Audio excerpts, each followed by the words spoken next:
Hello, everyone, and welcome to today's webinar. We are talking about job search strategies. So I'm very excited. My name is Rose Holland. I'll be your presenter today. I'm the employment advocate at Military Spouse Advocacy Network. And I've been doing, helping people with employment for probably about 8 years now. But got really serious about it. I was the Employment Readiness Program Manager at Meade for 2 years. We had a very vibrant program with lots and lots of experience, learned a lot from recruiters. It was a great opportunity for me to really learn a lot more about this field, and I'm very passionate about it as a military spouse. So one of the things you notice is this is called job search strategies, and I want to give you a little bit of background about that. For many years, I had no strategy. I just would, whatever job I can get, that's what I'll take. So one of the things I've learned is it's really important to have a strategy and to develop that strategy, understand what's out there, what's available. And, I just closed it. I did not mean to do that. Let me get my slides. Sorry about that. Strategies. There we go. Open presentation. I was playing around and I realized I couldn't see the chat box. So, but I just kind of took whatever job. So I did everything from working in an office to running an office at a flight school to working at Quaker Oats, doing inventory of their capital assets, to running a cemetery. So it was very eclectic and there was no thought put behind. It was just, I'll just take whatever job. And it doesn't work real well if you want a career. So, when I'm talking today, it's really focused on having a strategy so you can have that career. I do want to mention there is a chat box. I ask, if you have any questions, if you have comments, I really encourage your participation. So please feel free to chat in the chat box. You should see links to be able to download some handouts that I created for this, as well as the slides. And I think my notes are on the slides as well. So let's get going. My goal for today is to help you really determine how do you research the job market. And, it's a challenge. How do you do that research? And I had never thought about that. So, it's something I want to share with you what I've learned. To really understand some specific job search methods, but more importantly, to understand what works and sadly, the most common way we apply for jobs is the least effective. So where should you be spending your time? So we'll talk a little bit about that. And the other thing I want you to be able to do is to create a plan for your job search. What is it? A goal without a plan is nothing. So, write it down and really create that plan. And again, that ties into that strategy. So the first thing I want you to do is I really want you to think about what is your dream job. And it doesn't have to be something you qualify for right now, but it could be your goal. It might be something that might be 5, 10, 20 years down the road. It might be something you're ready for right now. Maybe a little bit of both. So if you can share in the chat box, what is your dream job? And as you're thinking about that, think about what is it you need to be able to achieve that dream job. Do you need some more education? Is there other experience you need? Are you ready for it right now? Okay, and we have somebody, Nida wants to be a military social worker. Awesome, and there is a huge shortage, which that is a really good field to go. Get your licensed clinical social work. And by the way, for the clinical part, a lot of times your clinics on post or the VA actually will pay you as you're getting your clinical hours. So you don't have to pay for those, which is wonderful. I know in Maryland where we were, if you had to pay for your clinical hours, it was in upwards 10 all the way up to $30,000 that you would have to pay. And that's after getting your master's degree. So yeah, great field and in high demand. Anybody else want to share?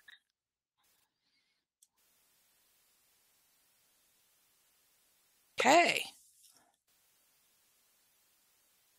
JR wants to be a presenter. Debbie wants to brush up on venipuncture skills so she can use all aspects of her MA degree. Great. Lori wants to be HR director, and all those are great fields. There's available, and there's a lot of things that you can do to prepare. So JR says she wants to be a presenter.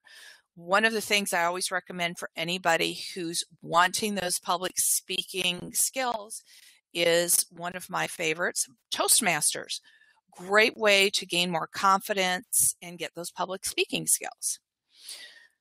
So now, and we're not going to necessarily have time to create goals, but based on you have this, you have your career field that you want, and to really think about creating goals and writing the goals down.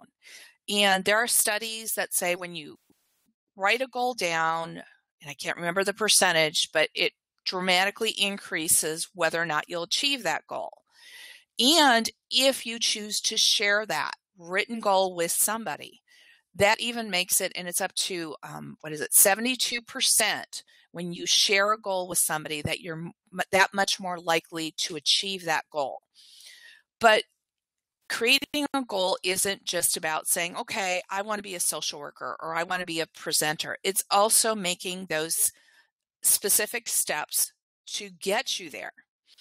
And it may be that your goal may have 20,000 steps. Break them down. Create SMART goals. If you haven't heard about those before, it is a great way to create a goal, and I always encourage people to write it down. I am a huge believer in writing things down. At work, I do keep a notebook, and I'm not a diary writer, but I write down things because I have no memory, so it helps me remember. But I also do my to-do list, and I do write down SMART goals in there, usually in the back. So SMART goals, they're very specific. So where NIDA wants to become a social worker, so become a social worker. They're measurable. Can you determine how to do that? You would have to maybe go to school if you're not already there, get your license, have your clinical hours. Is it attainable? I think that's a very attainable goal. Is it possible given my circumstances? And sometimes your circumstances are that maybe it's not realistic at this point in time, but maybe I change that timeline too. Is it relevant? Does it really support what you're going to do, what your goal is? And one of the things really think about everything that you do in relation to how is that relevant to what my career does, even volunteer work. So, but as you're creating these goals, is it relevant? Does it tie into, if you want to get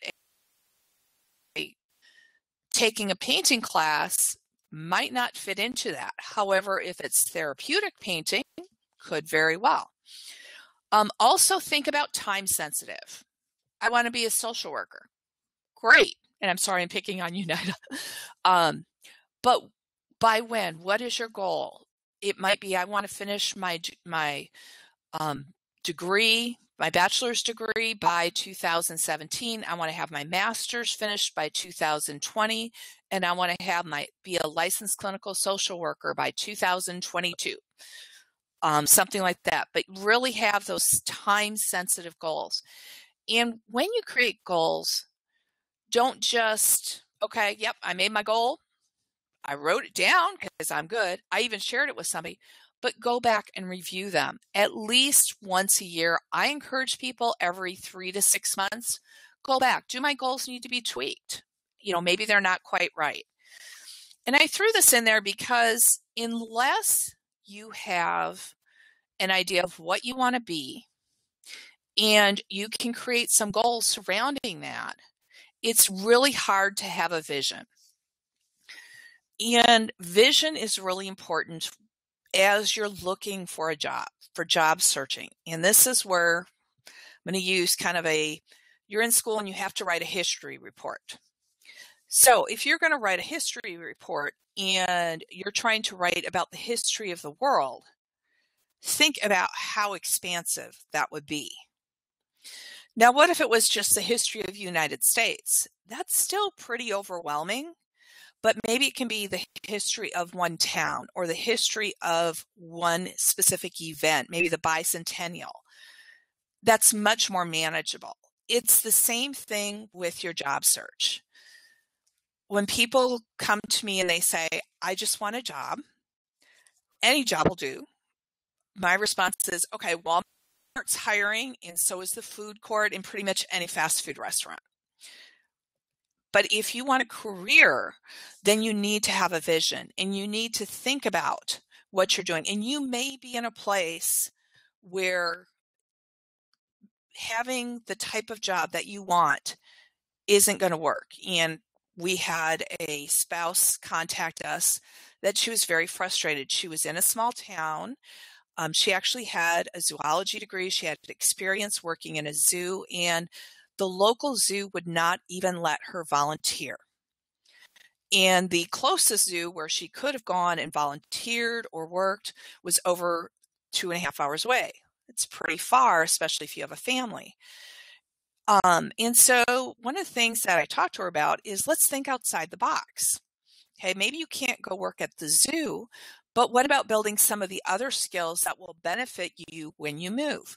So maybe it's creating some presentations about different animals and animal conservation, in which case you could work with Boy Scouts, Girl Scouts, the school system, Boys and Girls Clubs. Lots of different organizations have those educational opportunities.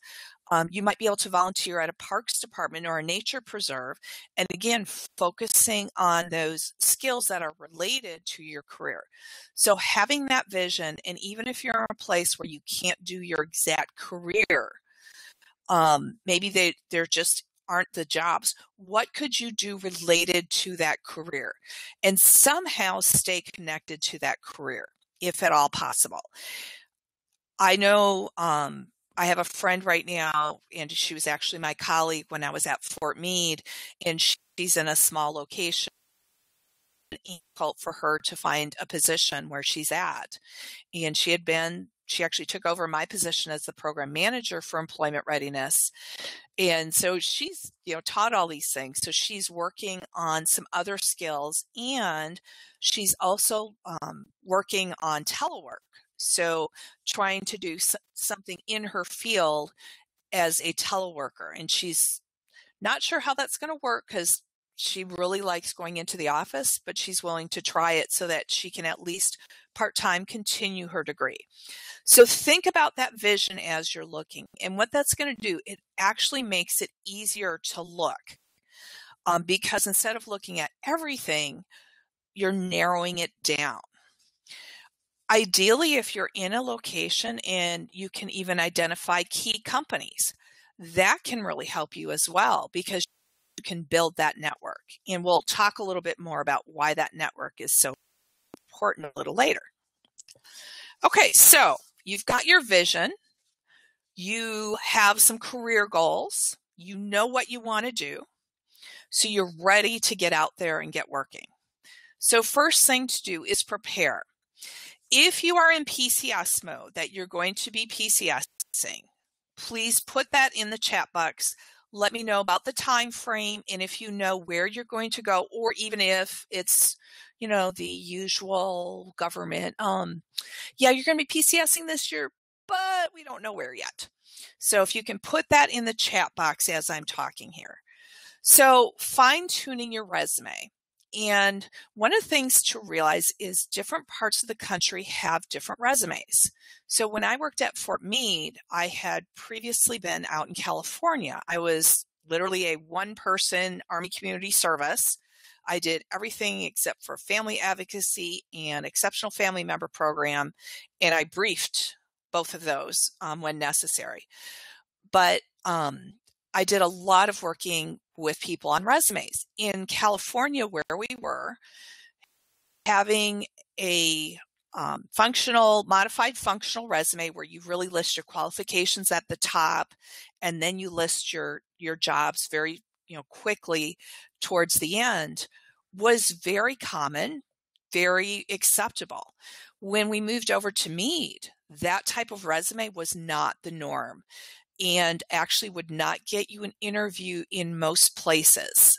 Some might, especially nonprofit, something a little bit more modern, but they have a very conservative, traditional resume.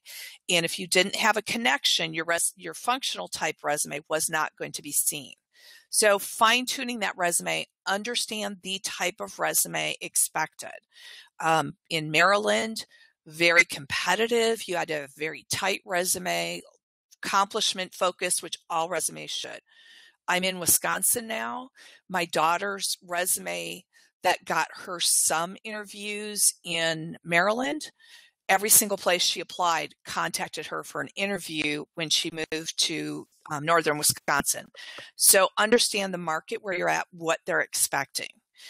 Always accomplishments. And that's a whole different discussion point as far as resumes, but I really want to focus on that. An accomplishment is what you did, how you did it, and what were the results. And I have one person that's going to be moving. JR is going to be moving to San Antonio in January. So now is a perfect time to start working on some of the job search. So we'll talk a little bit about that. Some other things you need to work on is work on your interviewing skills. The more you can work on this ahead of time and practice, the better off you are when it actually comes to interviewing. And think about family, friends, your professional organizations that you're a part of, I hope, that are related to your particular field. Your family center often has people, your employment center, you can practice interviewing. Work on those skills. We'll talk a little bit more later about your pitch. It's kind of, who you are, what you do. The other thing you want to do is create a budget. So I have a neighbor a couple doors down. She's a military spouse. She has 2 young children. Well, because of where she's at in her career, going to work would actually cost her money between childcare, needing a second vehicle because they only have one right now, and the clothes she would take. So what she's doing instead is she's creating a home business and looking at telework opportunities, and she's doing some other things to improve her skills. So, financially, she's better off not working. So do create a budget. Line up references, at least 3 of them. And please, please, please contact people, make sure they're willing to. I had somebody who used me as a reference that I really did not feel comfortable with. And so when I was called, I had to say, well, I really don't have a lot of experience with her in the professional world. I only have my personal experience. So make sure you talk to them. I usually have about 6 or 8 people, but I have them for specific things. So I'll verify before I'm doing my job search that I can still use them. And if I have an interview and it goes well, I'll contact them. And in one case, I contacted them to let them know I had an interview and they had already been called. Awesome. Love that. Also beforehand, select appropriate interview clothes. And again, this is very specific to where you're at in the country. If you're in Hawaii and you go in a suit, no.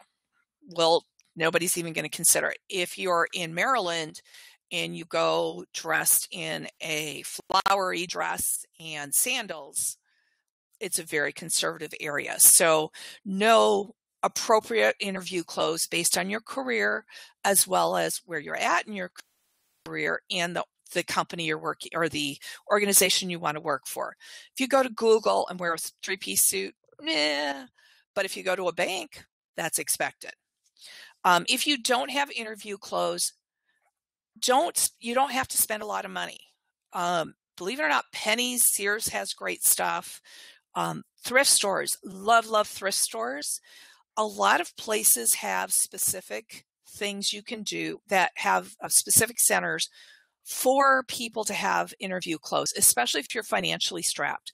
I know in Maryland, where we were, there was an organization that was it was Dress for Success or something similar, but they were wonderful, and you would go in and they would do a head to toe makeover. You would get accessories, shoes, the clothes. They'd show you how to do your hair, recommendations for hair and makeup, everything. So there's a lot of organizations like that. The other thing really important is clean up your social media.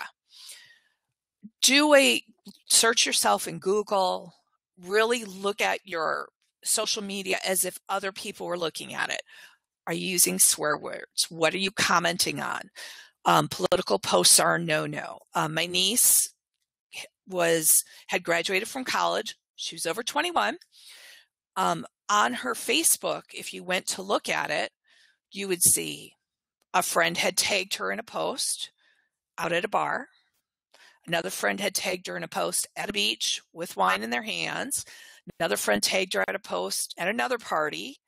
Then there was her volunteering at German Fest, and she had gotten a minor in German, so very appropriate. Then some more friends tagging her because she wasn't on Facebook. So really close down your profile as far as what other people can see on everything. Be very careful. Know that at least 86% of employers are checking out your social media profiles. So it's out there, people are going to look. Finally, research, and we're going to delve into research a lot more. So JR is getting ready to go to San Antonio. Now, perfect time to start researching that market there, researching what are going to be your key companies that you're really going to want to focus on.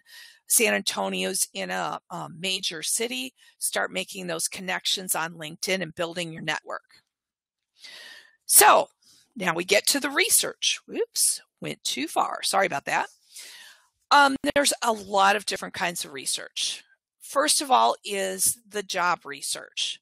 So we have, social worker, a presenter, human resource. We have somebody who wants to empower military spouses, which is awesome, Lynn. The venipuncture, if I'm saying that right, Debbie, let me know. But really look at especially if you're getting into a new career field, do your research. There are some great research tools. You have the government website, ONET. ONET it's onetonline.com. So one of the great things about ONET is you can put in a research or a job category, and they'll give you all sorts of different information about what types of duties they are, the work environment, that kind of thing. The occupational outlooks on there, salary ranges, education. A lot of states have this attached to their job boards as well. Glassdoor is another great one. If anybody has other ones that they've used for researching jobs, please do. And part of what the research does is it really helps you understand, do you have those skills, abilities? Is that the job you want? Had I done this as a teen, I would not have gotten a Bachelor of Business Administration in finance because I did not like that field at all, but I did not do my research. Probably the most important piece of research, and also the thing that the fewest people do, are advisory conversations. Advisory conversations are also known as informational interviews. But what this does is you talk to somebody in the field, ideally somebody that would be in a position to hire you. You ask them their advice. You find out, what is this career field like? What is your typical day like? What do you like? What don't you like? What are some other aspects to your field? And a lot of people don't think about that. But for example, I'm sorry to pick on you again, Nadia. A social worker, you have the social workers that are the licensed clinical social workers that do therapy. You have some that are in clinical settings. You have some that do things like family advocacy, where they do parent support. You have educational ones where they hold classes. You have social workers who do pre-adoption counseling for families and children. You have social workers who work for the state and work with families who are having major issues. There's just a whole range, and that's just the tip of the iceberg. There's a whole lot more. So really understand the breadth of the field and the depth of the field. What is all out there in your field? How do you get into it? What are recommendations? If you want to know more, I actually wrote a blog about like a step-by-step how to do advisory conversations. You can email me, and my email should be on the handout, or you can just contact me through, if you go onto the Military Spouse Advocacy Network website. So, but great thing to do. Another thing a lot of people do not think about is research the companies, especially if you're getting ready to go somewhere, but even if you're already there, what companies are there? You'd be surprised. We have a local company that actually just really cool. They make these fiberglass, big, huge, giant statues, fiberglass things like you might see at a mini golf course. That's one of the corporations in this area. So, find out about the company. What's the companies in your area. And these are just some things you can find out about the companies, but it's really important to find out what companies. In the book, 2-Hour Job Search, they recommend that you identify your about 10 to 20 key companies and do your research on those companies.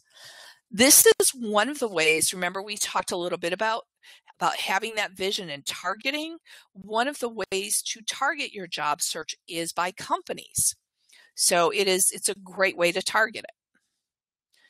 Okay, so you've done your research, and it's just, you've kind of know, okay, this is what I want to do. These are some of the companies. You've done a bunch of different things, hopefully.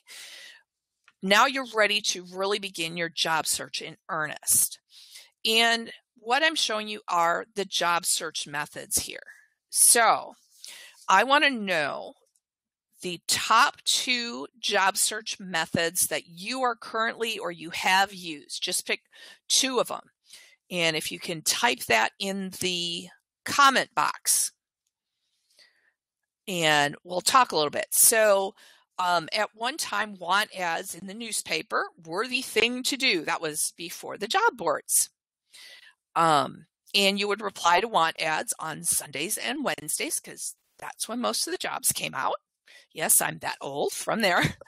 And now we have the online job boards. And so I'm hearing 2 people so far have said Indeed. And Indeed does great, lots and lots of jobs on Indeed.com.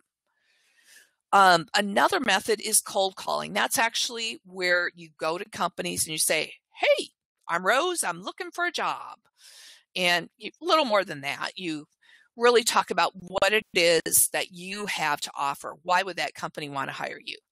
There's also that informational interviewing or advisory conversations, job fairs, and every installation has job fairs. It is even, at Fort McCoy, we have some small job fairs here too. I'm at a very remote post. It's a Garden Reserve Forest. Strategic volunteerism is a great way, especially if you're Oconus, to kind of get connected, and it also builds you some experience. Employment or temp agencies, I use those a lot, especially early in my career. They were great, easy, get a job real quick, worked one week, got paid the next. Recruiters and staffing firm, little bit different than the employment or temp agencies. They're more recruiting for companies. Usually it's management and hire. And finally, networking. So I'm looking at what people put down. We have Indeed for 2 people, Simply Hired. job fairs and networking, and another person, job fairs and networking.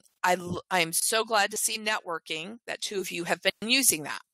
And this is why. So the number one way that people are hired, as you can see from here, is with an internal hire. That is how employers, on the left, is how employers look for applicants. So the first thing they do is they look internally. The next thing they look for is that proof. How have you proven yourself? So maybe it's you've written articles, could be their experience with you connecting on LinkedIn, but somehow proof. Another way is the friends and colleagues. And you see, and what's the very last thing is unsolicited resumes, which would be like your cold calling or an ad are the last ways. And if you see, those top 4 things are really networking. But what do we usually do? We kind of flip that, and we're usually the first thing we're doing is we're on Indeed or Simply Hired, and we're looking that way.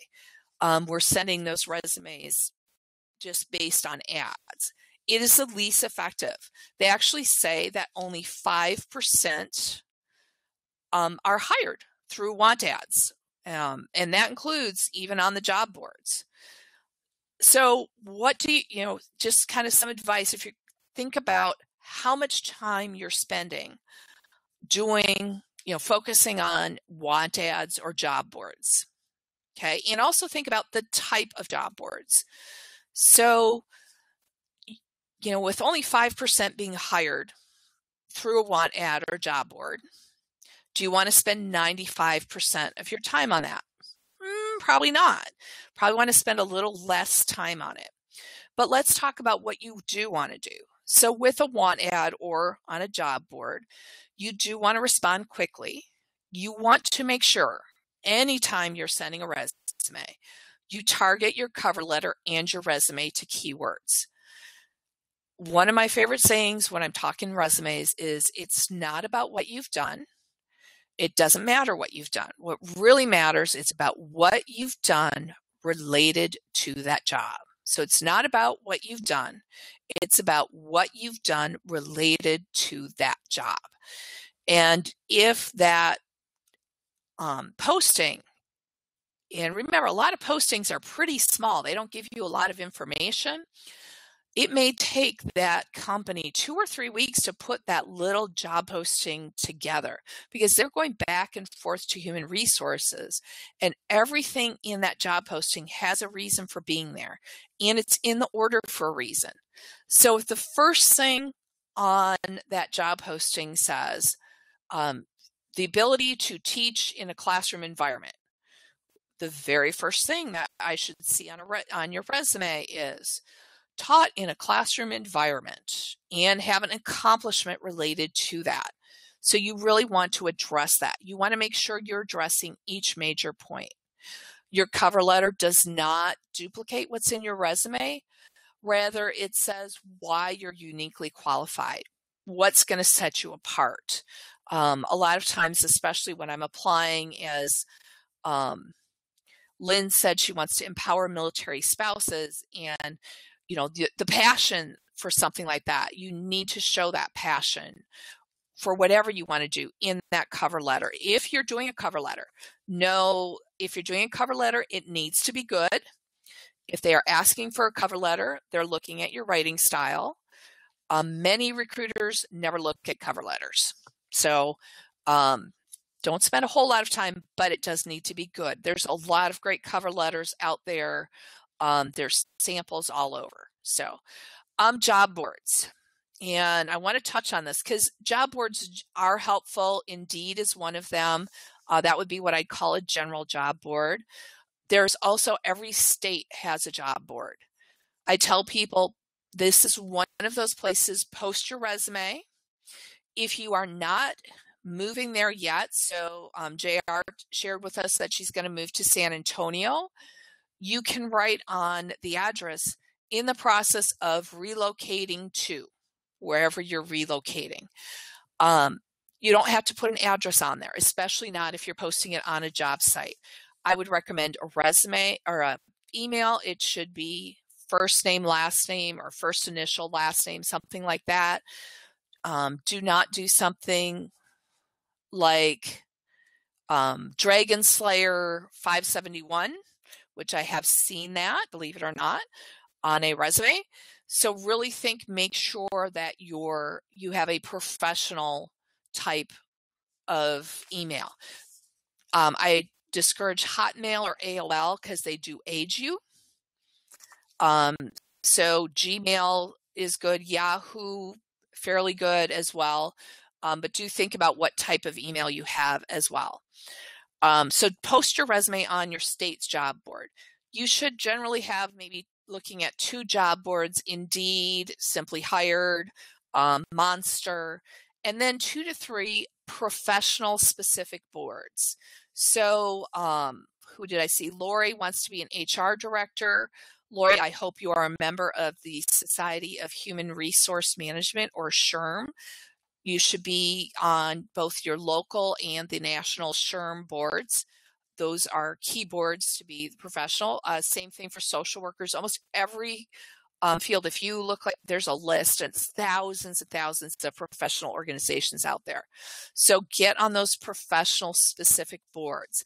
I also encourage you to contact your professional organization. I'm a certified workforce development professional. I let them know I was going to be moving, and I had a call up for something else, and I mentioned that.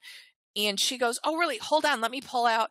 And she gave me a list of 6 different companies that had relationships with this particular professional organization in Wisconsin. And she goes, "Well, when you get there, these are the ones to look up. And if you're going to apply for one, give me a call, let me know, and I'll give you a specific point of contact that we have." So, encourage you, make those contacts. Don't be afraid to call them. Remember that. What's the number one way? It's networking is how people are hired. The other thing is email distribution lists. Again, professional organizations have them. Many employment readiness programs have them. Some of the veterans advocates have them. And the veterans advocates, probably about 95% of things for veterans are available for military spouses. So take advantage of it. They want you there, go for it. But those email distribution lists can be very helpful because a lot of times they'll give you a little more information, and they might even have a point of contact in that email so you know who to contact. And sometimes they even have the phone number of the person, which is awesome. Okay.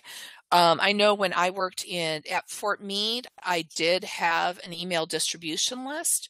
When I came up here and first started working at Army Community Service, I've since changed jobs. But when I was working there, I kept a list because we were so small of what spouses were looking for what type of work. As a matter of fact, I came across something and emailed it to one of the spouses I'd been working with, and she got the job. So it was kind of cool.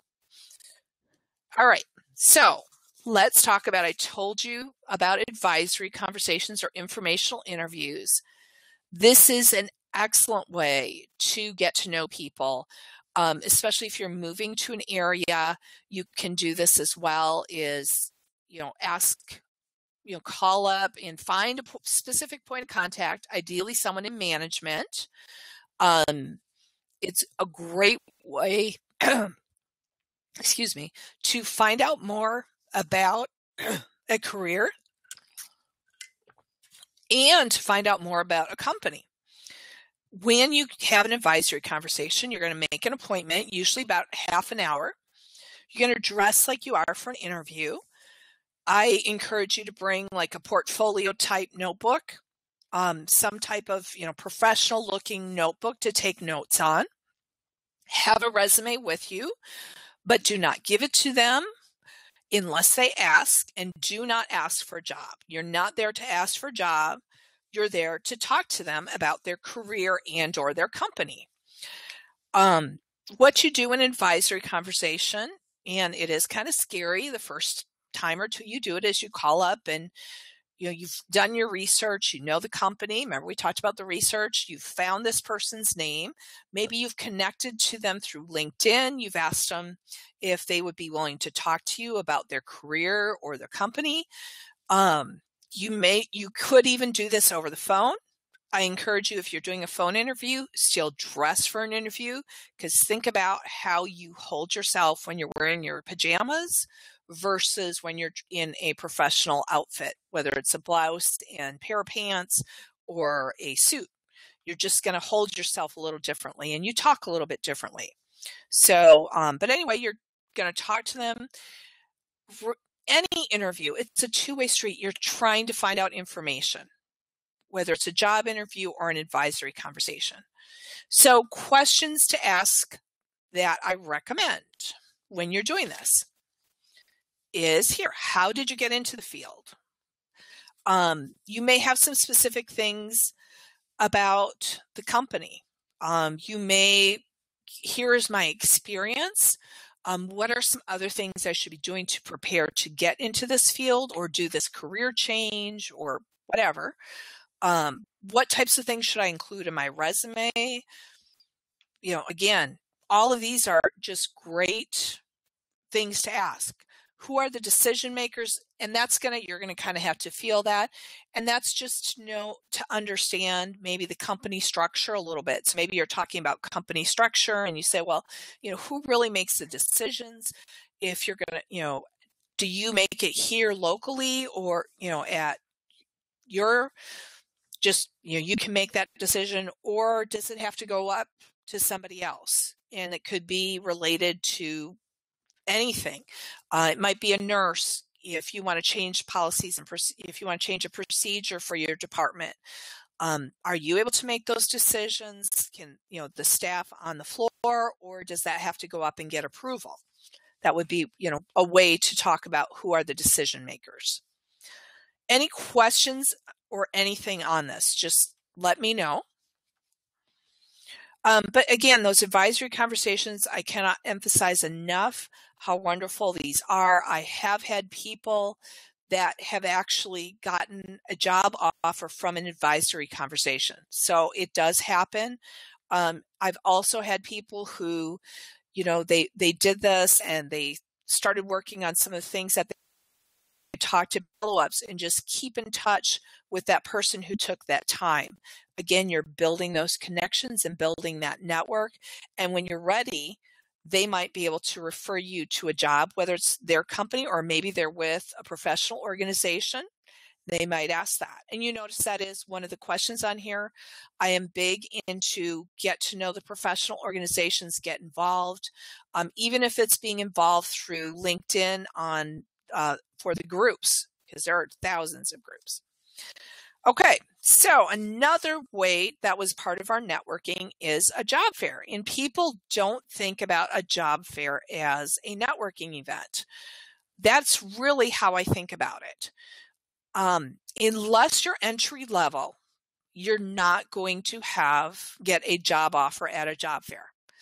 We did a youth job fair and we had 14 people get job offers right there. Entry level, really easy to hire you. But most places it's going to take a little while. So for me, what I recommend, especially if you're at one of those big, huge job fairs, Fort Meade's, we had 65 different organizations that were at the job fairs. They're huge.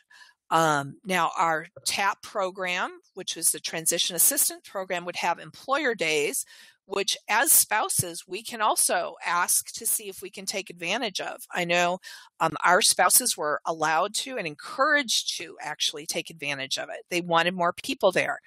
And those were actually those smaller events I like much better than the big, huge job fairs. So no matter what you're doing, have a plan. Before you go, most job fairs advertise what companies. Research the company. If you are going to bring a resume, tailor the resume to open positions that the company has and the company. I actually recommend, one of the things that I overheard at a job fair was, hey, check out this resume.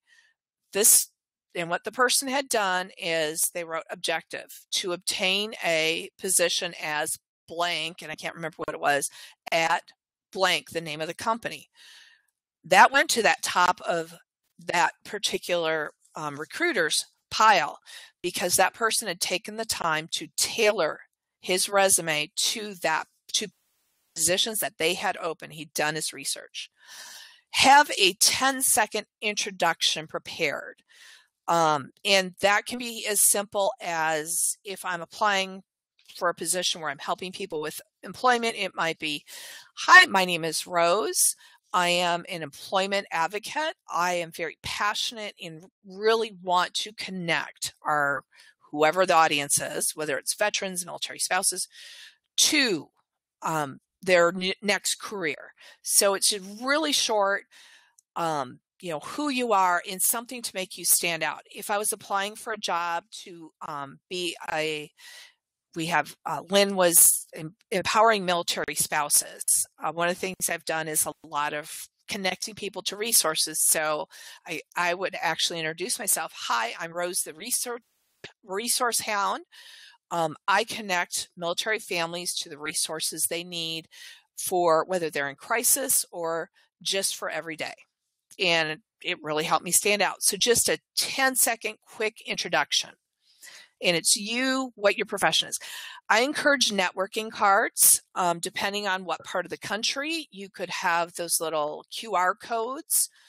You should have, if you have a LinkedIn profile, it should be complete. Should have good picture, professional picture. Don't do something where it's cropped and you're off to one side. Have a nice picture done. Does not have to be in front of a blank wall. It could be outside, whatever, but do have a picture done if you in a professional outfit. But do have a full LinkedIn profile. Have your link to your LinkedIn on your network card. Phone number, email. I would not put your personal address. That's something you don't want. When you go to a job fair, dress for success. I was at a job fair and a young man came in sweatpants. Not quite what you need. Better a little overdressed than underdressed. So if you're going to a job fair, if you expect to make $50,000 or more, man or woman, you should be in a suit. If not, you should at least be in a nice pair of pants or a skirt. Conservative, not a mini skirt. Do not wear your platform shoes. Wear just basic pair of shoes. Not stilettos, and a blouse or very nice top, depending what field you're in. Your goal is to network. So by having a plan, you've done your research, you know who's there, you target the companies that you know you want to hit first. And then you go and see if there's others that you want to hit. And after you've targeted your companies, if it's a big job fair and they have all the little tchotchkes around, don't pick any up until after you've hit your main companies. Finally, the most important thing after a job fair is set yourself apart and follow up. Very few people bother to follow up after a job fair, and it will set you up for success. So that's how you network at job fairs. And the other thing is realize you're not just networking with the people who are recruiting, but also with your fellow job seekers. And if you think about it this way, if you're looking for a job, you're paying attention to that job market, and you might connect this job might not be right for you, but it might be right for somebody else. And oh yeah, hey George, did you know about this job? Hey Susie, I saw that this company's hiring this. So again, that network is not just to those recruiters, but also network with the people around you that are also at the job fair.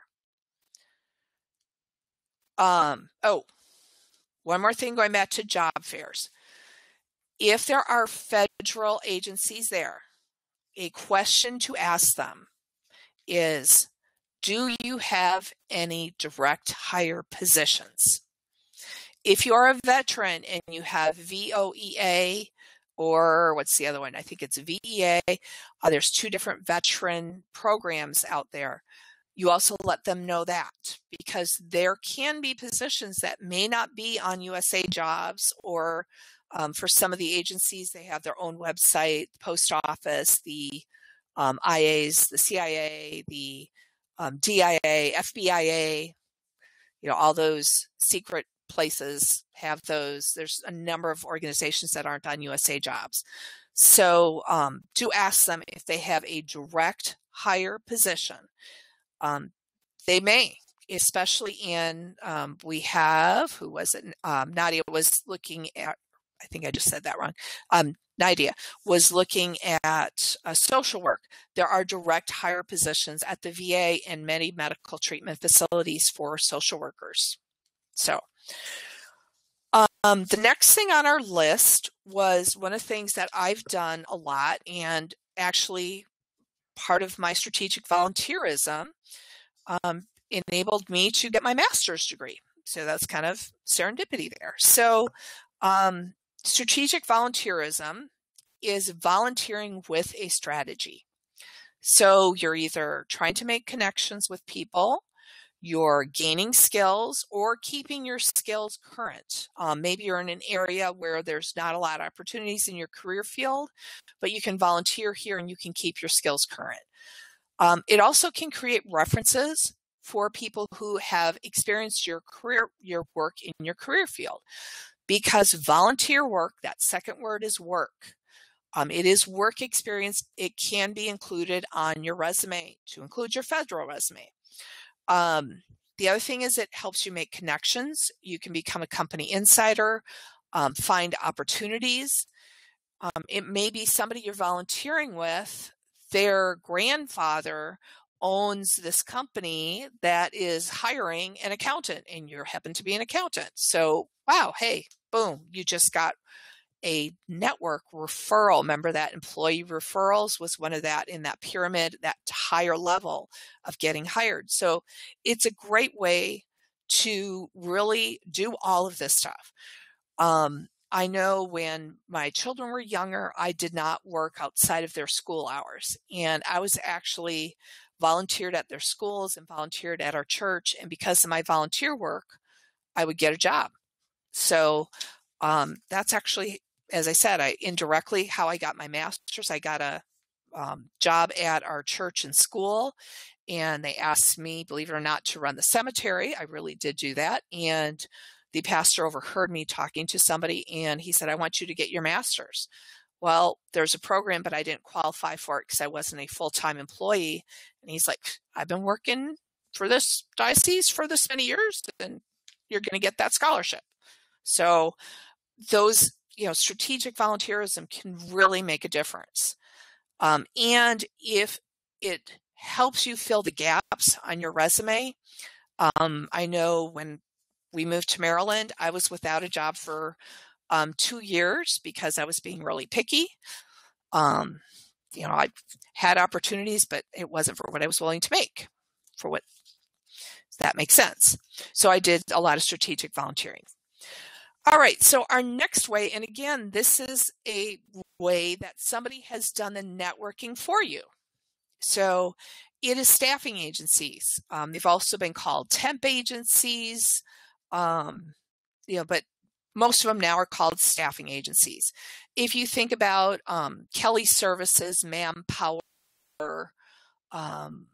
there's a whole bunch of them. There are also some for specialties. So there's actually one for HR. There's one for account temps, and they do more than account temps. So there's a lot of different things. But small and large employers use agencies because it saves them from having to post the ads and go through the resumes and recruit. They don't have to worry about doing all the paperwork for the payroll and benefits and everything, because the staffing agencies actually have that. And there are some spouses who they love working with staffing agencies because if they can keep with the same one, they even have 401ks. My personal recommendation is that you register with 3 to 5 agencies if possible. Part of why I say this is from my personal experience when I was doing office administrative type work. I found that different agencies, and it could be Manpower and City A, had a lot of high-level administrative assistant position, but Manpower and City B did mostly light industrial manufacturing. So by registering with 3 to 5, I was able to connect with people who understood what I was looking for, as well as, had the type of jobs that I was looking for. And I encourage you, if you are going to go with staffing agencies, do not pay for services because the employer pays. Really read it carefully, because some staffing agents do have an exclusivity thing in their contract where you can only work with them. So do read the contract carefully, ask questions, and really explain what you're looking for. So when I was using staffing agencies, one of the things I really wanted is an environment in which I had a variety of types of work, and it was intellectually challenging. It was not just do this every single day, the same thing. And I made that clear, and not every agency understands that, but the ones who did were the ones that I really liked, because they would find me the assignments I liked, and it's to their benefit, even though the company's paying for them.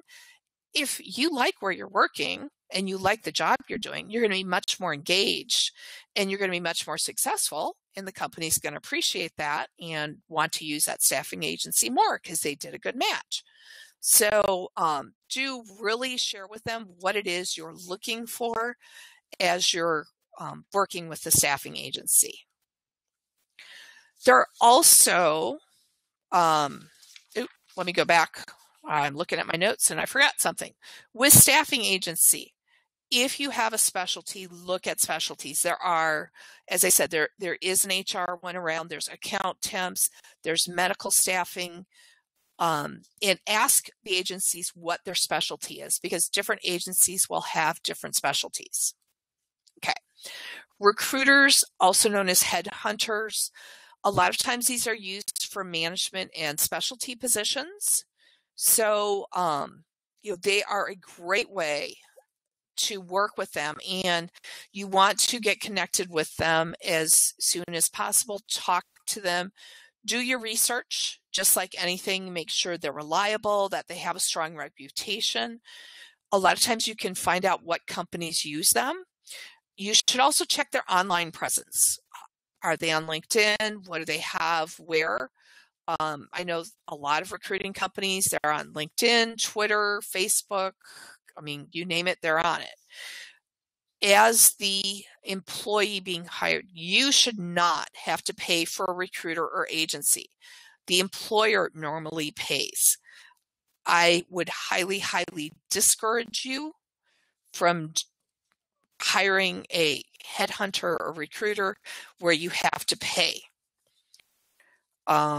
There are a lot of scams out there. There's people who will take your money in a heartbeat. So people know that people are looking for jobs. So really think about it as you're using these types of agencies. And if anybody has questions or comments, please write them in that comment box. The next thing I want to talk about is we're continuing on our network, but let's talk about your personal network. And a lot of people don't think this. They're like, well, my friends and family, they don't need to know I'm hunting for a job. Well, who cares about you more? Your friends, your family, your social group, your church, or people you don't know personally? Of course your family and friends are going to. And remember that network. It's not necessarily who you know, it's who you know, who knows somebody who knows somebody. So by letting people know and being very specific, I have experience in the HR field. I'm just getting ready to move. I'm really ready for that next level to become an HR director. Or, this is the experience I have. So let people know. Everywhere you go, you should be networking. And I will give you my very favorite story because it really happened. One of the people I was working with, I always tell people, network everywhere you go. Talk to people, find out more about them. What company do they work for? You may find somebody who's at the company that you really want to work for. Well, she was in line at the grocery store, and one of the comments I had made in class is, when you leave the house because you are job hunting, do not go wearing your pajama pants and a nasty t-shirt. At least wear a nice pair of jeans and a nice top, okay? Because everywhere you go, you're networking. Well, she actually thought that was silly, but she happened to be wearing a nice top and a nice pair of jeans, and she's at the grocery store and she overhears two people talking about an issue they have in their office. And she goes, huh. And she actually got the courage up and went up and talked to them. And wouldn't you know, she ended up getting a job offer because of the conversation that was started, because she overheard their conversation in the grocery store, and she was suggesting some solutions that she had implemented at another company for a similar issue. So you never know. So really think about that and keep your ears open, keep your eyes open. You could be the next person in the line at the grocery store. And I have heard people in the line at the commissary talking about the company they work for. So, pay attention to that type of thing and don't be afraid to jump in. One of the things this particular spouse told me, she goes, if I'd worn my sweatpants and t-shirt like I usually do when I go to the grocery store, I never would have gone up and talked to them and never would have gotten the job. So really do think about that. Some ways that you can do this, because it's like, is, post online as a status. Hey, getting ready to PCS. I'm already starting my job hunt. Hey, if you happen to know anybody in San Antonio, let me know. Ask for your family, your friends, somebody from your church, especially if they're in your career field, if they'd be willing to look over your resume. If you know people in the field, and again, those professional organizations, ask them where to look. Ask people in your group, like let's say you're at a social event with your friends and you're talking about different jobs, and you say, hey, I'm looking for somebody in the medical industry. This is what I do. What are do you have any ideas for me? So really, think about that within your personal network, even if you're at a social event. Don't be afraid to ask those questions. The other thing is, look at your professional network. And this is one way LinkedIn can really come in handy. You can reconnect with people that maybe were your former supervisors, your colleagues, employees you supervised. And of course, notice in bold, I'm big on those professional organizations because they really can help. But there's a couple reasons to contact them. You can contact them, let them know you're starting your job search and you wanted to know if you could use them as a reference. And I encourage you to talk to them on the phone or visit them rather than just an email, because then you can say, yeah, we're getting ready to move to San Antonio. Do you have any connections there? Do you know anybody who I might be able to talk to that knows the area? And, bringing that up might clue them in. Oh, wait, I know so-and-so who works there. If you're in your chapter of your professional organization, let them know you're getting ready to move. And if you're at a meeting, talk to people and let them know. And they may have connections. It's amazing what a small world it is. When I was out at Camp Parks, again, a very tiny little post, I ran into somebody that was stationed in Europe, and he was one of my volunteers. So really use that professional network. On LinkedIn, get involved. And I am a huge proponent of LinkedIn. I have seen it work. Our sergeant major, when I was at Fort Meade, was getting ready to retire. He completed his profile and had everything done and actually put it online. And 2 weeks later, he got contacted and is now working for Walmart as a regional distribution manager. So LinkedIn does work. Military Spouse Advocacy Network does have a LinkedIn group. There is also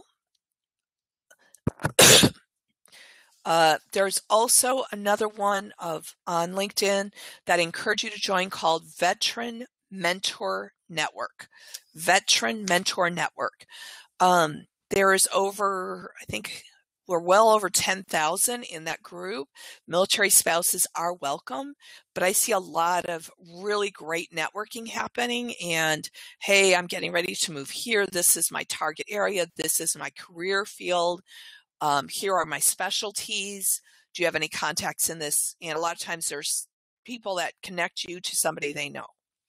So, JR says, what about a skills catalog? JR, could you share a little bit more about what you mean by a skills catalog? Is this not something? Social media also, Facebook, Twitter, blogs, and it's not just connecting to people online, but it's also, believe it or not, a lot of companies post jobs on Facebook, on Twitter. There's actually something called a Twizzame. That's a response to a Twitter job posting. LinkedIn, of course, is a huge way. You can also do a search for jobs there. That type of thing. And let's see. Oh, okay. Oh, 150,000 in Veteran Mentor Network. Okay. A skills catalog is listing all you can do. Where are you talking about that, JR? Let me unsilence you if you can explain a little bit more about that. Let's see. Can I unmute you? Oh, nope. I am not allowed to unmute you. Okay. Okay. So I cannot unmute you. So if you could share a little bit about like where you would use that would be great. Because I've seen that done, but would love to see how you would use that. So if you can explain that in there. With your online network, think about your professional versus your personal. My professional network is very much LinkedIn, but I'm also very careful what I do post and what people can see. I don't want people to know religion, politics. I mean, think about it. If you like horror movies and somebody thinks they're really stupid and you've liked horror movies, it might turn somebody off. So I'm really careful about what I let people see in my social media and what I respond to as well, because it's going to show up on other people. I mentioned it earlier, but do clean up your presence in social media, especially, your personal email. Remember, it's your social media. Yes, it's your personal thing, but think about it that other people can see outside. You want to be very careful about that. So, goals and expectations. And this is the biggest challenge for me is, yes, there's jobs out there, but competition can be keen. It's a little less keen than when I was at Fort Meade in the Wash Metro DC area, very competitive. But depending on where you are, like for a professional level job in the area I'm at, because there are so few, it's very competitive. There's tons of jobs out here, but most of them are entry to mid-level career. Your average job search takes 4 to 6 months. So if you're a military spouse PCSing, it's going to take you 4 to 6 months. It could be longer after you first get to your duty station. So have realistic expectations, understand what the market is. If you go onto the county websites, will usually talk about the employment rate. If not, you can actually look up what's the employment rate for the county and the surrounding counties that you're moving to, the unemployment rate. And that's going to kind of give you a understanding. To me, this is part of why it's so important that you start at least the networking part of your job search well before you PCS. They say for every 10,000 you earn, it takes a month. So if you're earning 60, 70,000, that's 6-7 months at least, could be longer. So do understand. If you have that vision that we talked about and you can clearly picture the type of job you want, you're much more likely to be successful because again, you're filtering out a lot of stuff that doesn't apply. Remember, as you look for a job, it is a job. And that's something a lot of people forget, and they don't treat it like a job. So, we've done a lot of talking about all these different tools and skills, but how do we put them all together, and how do we make it work? And okay. I'm sorry. I was just looking at JR's comment. She was explaining what a skills catalog is. So, one of the things you can do as you're working on your job search, and to me, this is part of kind of your resume building and creating a big, huge, gigantic master resume that you just keep adding to as you apply for new jobs. But what it is, it's a listing of all you can do. So it can help you build a better resume or a career description. And don't just think about, I'm good at on this computer program and I know how to do this particular job, but look at those soft skills too. Your writing skills, your communication skills, how comfortable and confident are you when you're doing public speaking? Are you good at directing? So think about both your soft skills as well as those hard, concrete technical skills. Another soft skill might be your ability to organize, analytical skills, those types of things. So it is a great way. Actually, that's part of when I do resume building and you're really trying to figure out what can I'll add to my resume, is just creating that big, huge, giant list. And it can become part of your master resume. So thank you, JR, for sharing that. That is a great tool. And especially as you're looking at job postings. Okay. So finding a job really is a job. And if you treat it that way, and you take it that seriously the way you would at a job, it will really help you. So think about, researching as part of this, submitting applications or resumes, preparing the applications for each employer and position. Again, every single resume should be customized.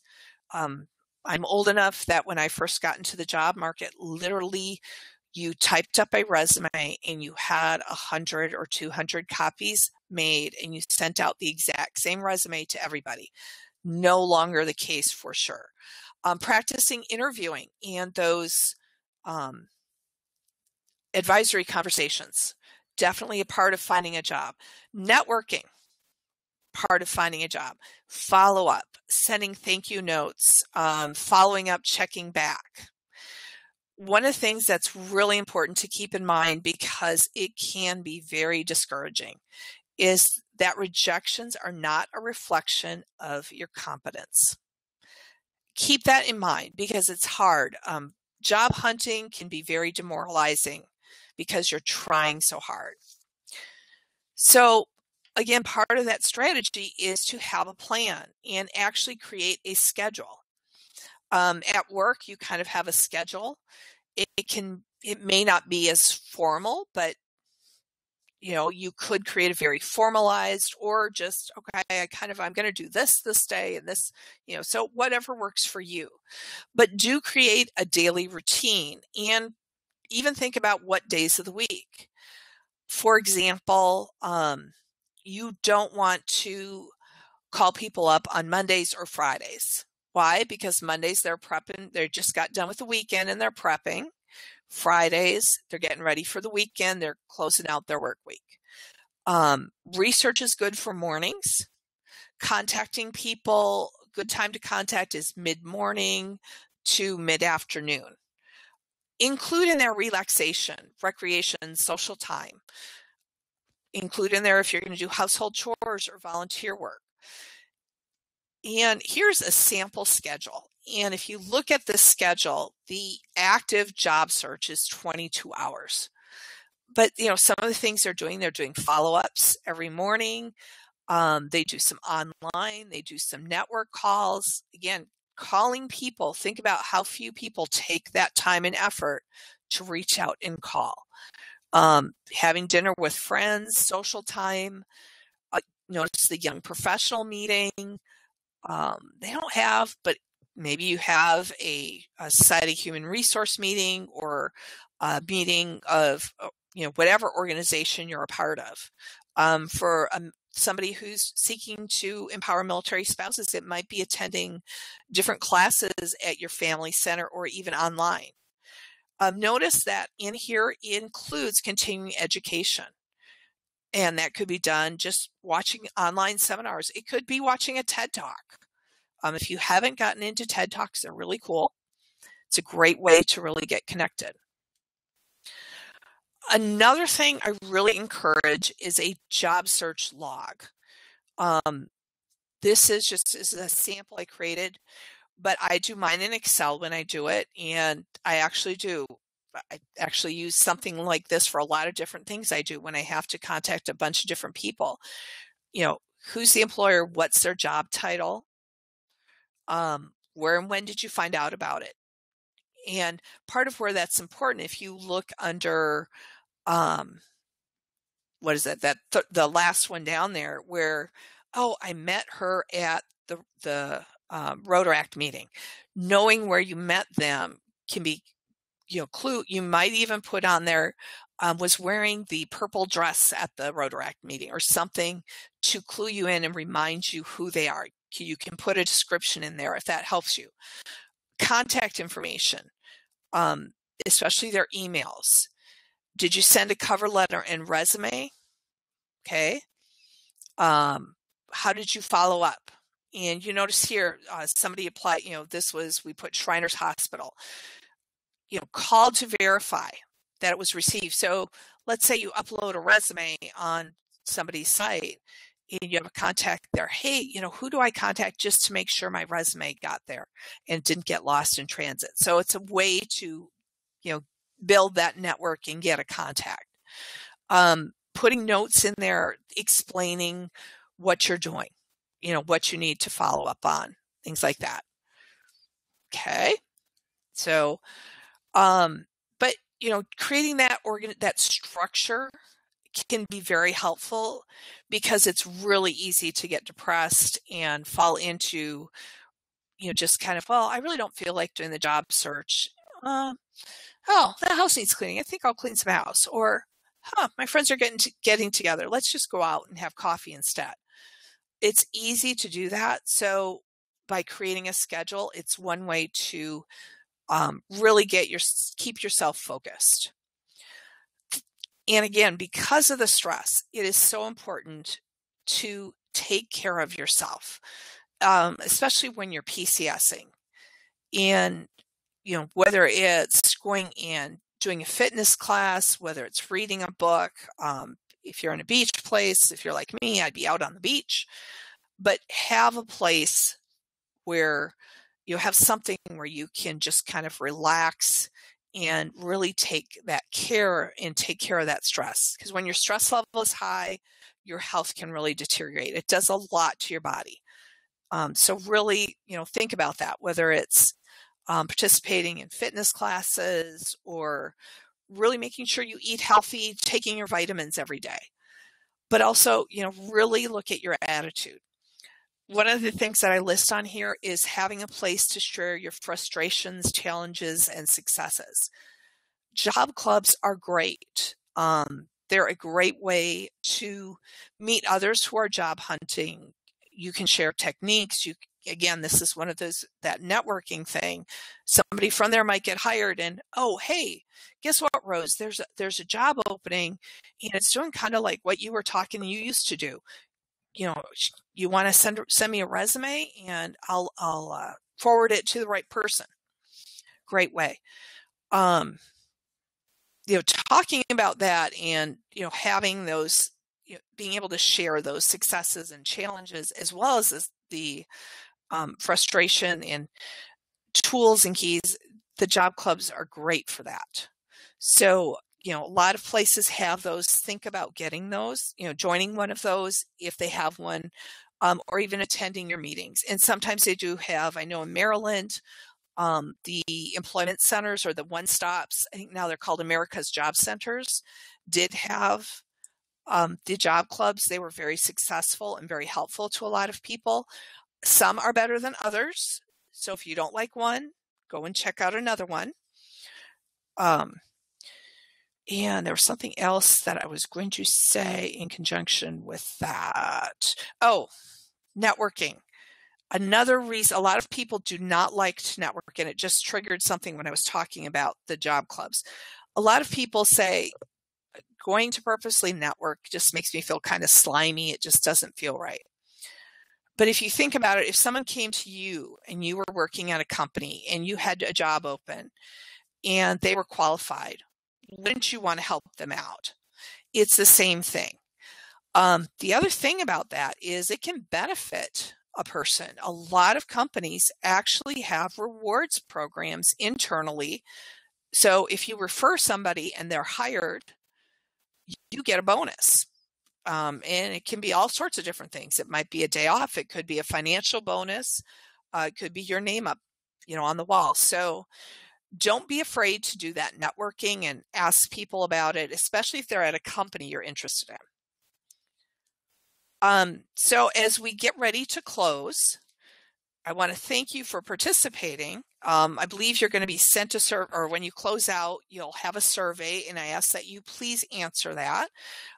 We still have 10 minutes, so if you have any questions or any ideas you want to share, like JR shared her idea of doing the skills catalog, which can be very helpful, especially if you're starting a new career, to actually, create a list, and you can do it back from the ONET that I told you about, where they talk about the different careers and they explain what they are. You can look at that catalog and what are those skills do you already have? You may have some of those skills. There's a lot of skills that are cross-functional. Ooh, and I did not even think of, JR also mentioned another great way to meet people and to get connected, and there might be job clubs as well. There are job clubs, is meetup.com.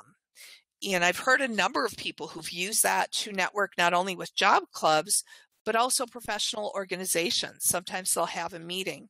And there are a lot of online meetings. And like Lynn was talking about, she wants to empower military spouses.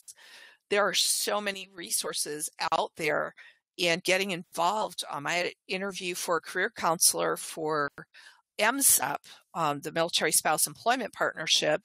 And part of why I got that interview was my online presence on LinkedIn, that I would participate in their conversations. For those who don't know, the Military Spouse Employment Partnership group on LinkedIn, and also sometimes on Facebook, actually has conversations with hiring managers. And not that many people actually, communicate on there and are asking questions. So that's a really great place. Get on that group on LinkedIn and participate in those. You're meeting recruiters.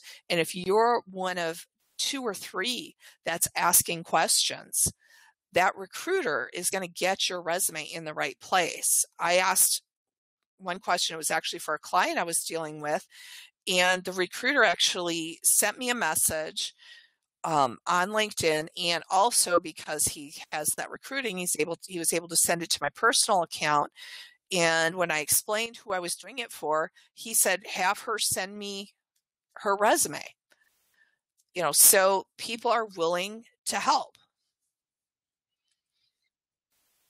And what is, JR, can you tell me what you mean? You have a question there. What is the name in LinkedIn? What do you mean? Just curious.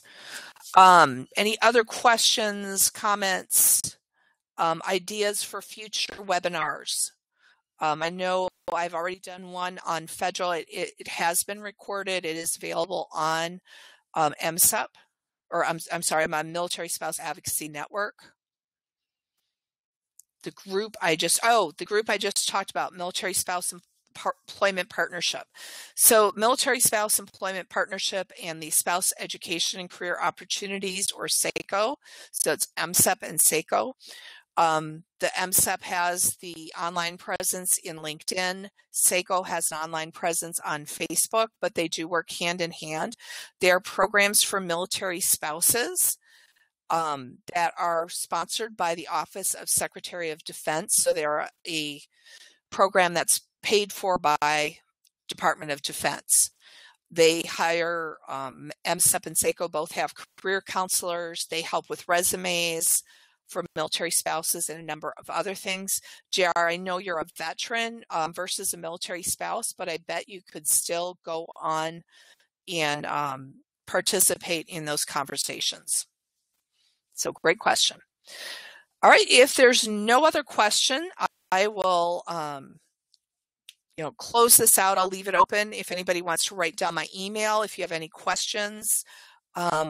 I am willing to look at resumes, both federal and corporate. I do not charge. I do this as a volunteer for being an employment advocate. I do prefer to look at resumes against a job posting. And I will tell you, I'm very blunt about resumes. And my goal is for you to be able to learn how to customize a resume. I do work with both federal and corporate. I do not do curriculum vitae I know sometimes medical field does a curriculum vitae. I do not do that because I'm not experienced in there, but I can try to find somebody if you need somebody help with that. So thank you all for participating, and be sure to watch the Military Spouse Advocacy Network. We will be having webinars once a month, and I'm not sure what is going on next month, but I will find out. If you send me an email, I'll find out and get that email to you, or you can watch our Facebook site and our webpage.